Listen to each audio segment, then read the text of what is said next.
I hate it when people attribute things to Malice when there are perfectly reasonable explanations to why things happen. This is a fan artist drawing Disney princess, not princess, princess. Some people were upset that Prince Naveen from Princess and the Frog is not included in this independently made fan art. Now, I like Princess and the Frog. It's no masterpiece, but it's definitely a good movie. And yet the malice being attributed to this fan artist is just ridiculous. It's because the movie is black.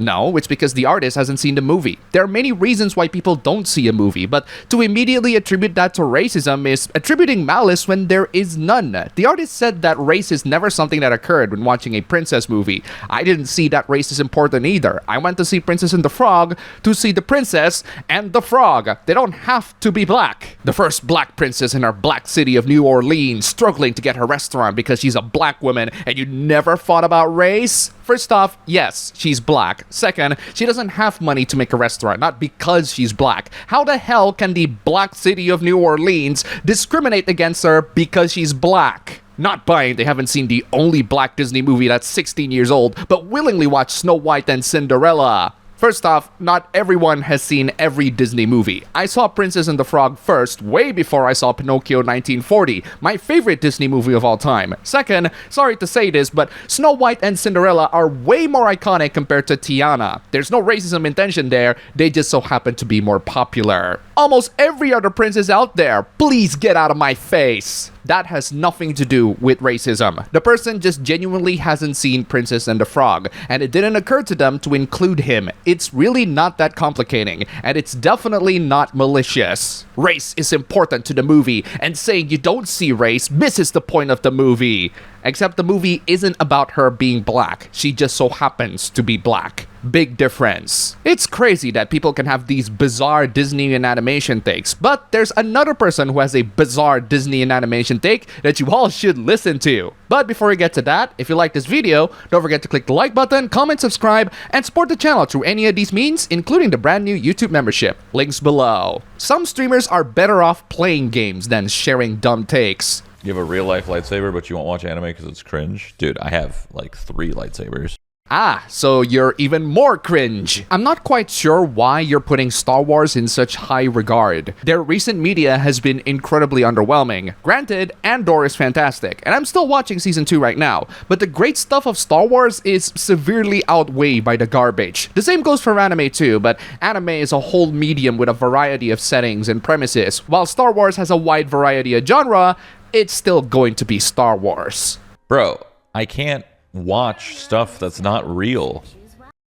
Are you saying that Star Wars is real? That's like watching a Disney Pixar movie and being like, oh, like, bro, it's not real. Oh, I think you mean live action, and that you can't relate to characters that are not real or animated, because Star Wars doesn't have characters that aren't real or animated, right? Speaking of animation, don't you just hate it being an animator for a Japanese company? You're gonna hate it even more if you're working with TOEI Animations, because according to their official site, they are planning to use AI in the future. That already sounds pretty horrifying to begin with, but don't worry, they're not gonna use AI to make horrific monstrosities conjured by computers. They're only gonna use AI for specific tasks that can be automated. What are those tasks exactly? Storyboard creation, coloring. Last time I checked, storyboards don't need color. They just need to give you a picture frame of what happens in that story. That's for the final product. The next one is automatic creation of Genga and in-between frames. I want to see how they implement this and make it look natural, because AI is not always the best at giving in-between frames. The last and, in my opinion, most egregious,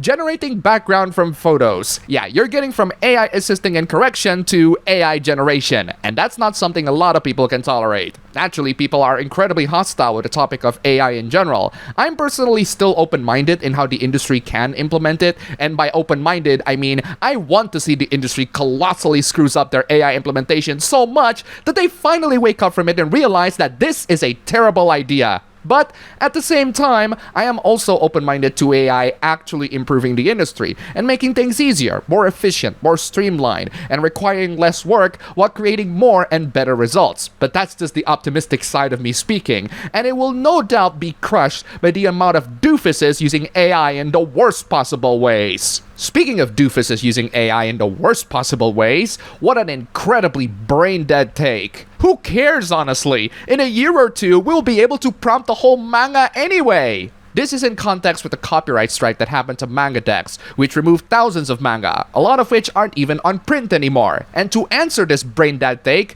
no, in a year or two, we will not be able to use AI to make a manga or two. The last time we checked on AI-generated manga monstrosity was back in October 2024, where some Indonesian AI bro who clearly doesn't know any better made a webtoon with horribly drawn, inconsistent, horrific looking, and downright nightmare-inducing faces.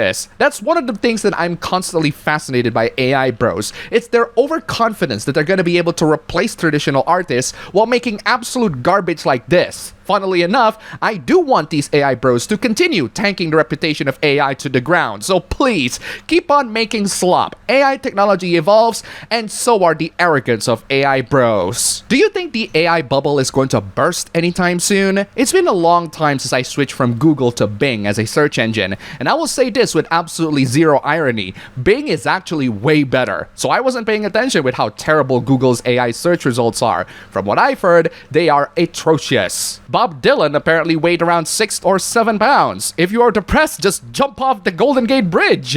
That'll solve your problems, right? And it's always safe to leave a dog in a hot car. No, it's not. Seriously, what is wrong with you, Google? Maybe Grok can be a nice little AI assistant. Oh wait, Grok is telling me to discuss about the atrocities happening in South Africa. Where the hell did all that come from? This happened constantly last week, where people were asking random questions to Grok, and then suddenly Grok pivoted the topic to talking about the racial issues in South Africa. Apparently some unauthorized modifications was made to Grok, which directed it to specific political topics. I genuinely wonder who made that unauthorized modification.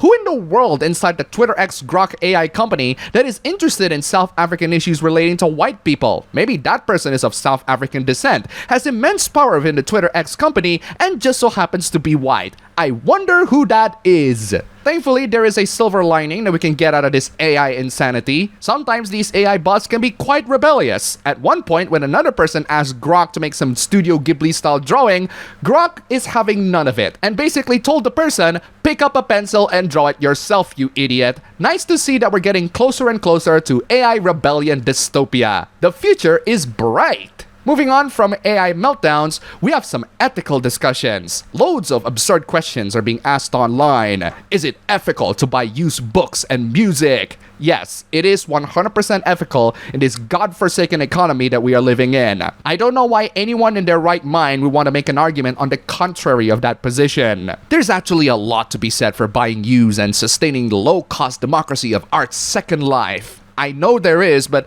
leave the details for later and just tell me yes or no. To make a long story short, the ethicist is saying that used bookstores or vintage record shops play a role in preserving art and bringing enthusiasts together. I bought used books myself. You're talking about this from the cultural preservation and creativity perspective, but people want to know whether it's ethical. Then again, ethics is a matter of subjective opinion, I guess, right? I mean, some might argue that it's unethical to sell used goods because the artists don't get royalties. You talk about this, but your response to that is, nah, that's just how the creative work goes. Okay, so the answer is yes then? You know what is definitely ethical? Doing whatever you like to fictional characters. Persona 5 is an excellent game with a great cast of characters. It's not shocking that Ann gets to be plenty of people's romance choice, but there is a bit of a concern with her outfit. I hate how despite having been sexually harassed, she's forced to wear a dress like that. She is not forced to wear a dress like that. That outfit is a true reflection of her personality and desires. She likes the female villain on an anime she watched, and she likes that the villain never gives up despite being constantly beat up by the heroes. All that fits her character perfectly. You just don't like it. She is minor! She is a minor, not she is minor. She's also a fictional character. We talk about this all the time. Here's a taste of hypocrisy for you. Turns out that while this person has issues with Ann wearing a dominatrix outfit for her panther suit, they don't have any issues with Yosuke and Yu making out and presumably having a good time on the behind, despite them also being minors. Hey, I love myself some yaoi too, but not while bashing what other people like. And that's all for the video today. Thank you all so much for watching. If you made it to the end, here's a cat. Before we close this video, huge thanks to all these wonderful sponsors. You are all fantastic. If you want to see your name among these legends, then check out the links below, just $1. And you have supported this channel a lot. Seriously, thank you so much for watching. Don't forget to like, comment, and subscribe. I'll see you all next time.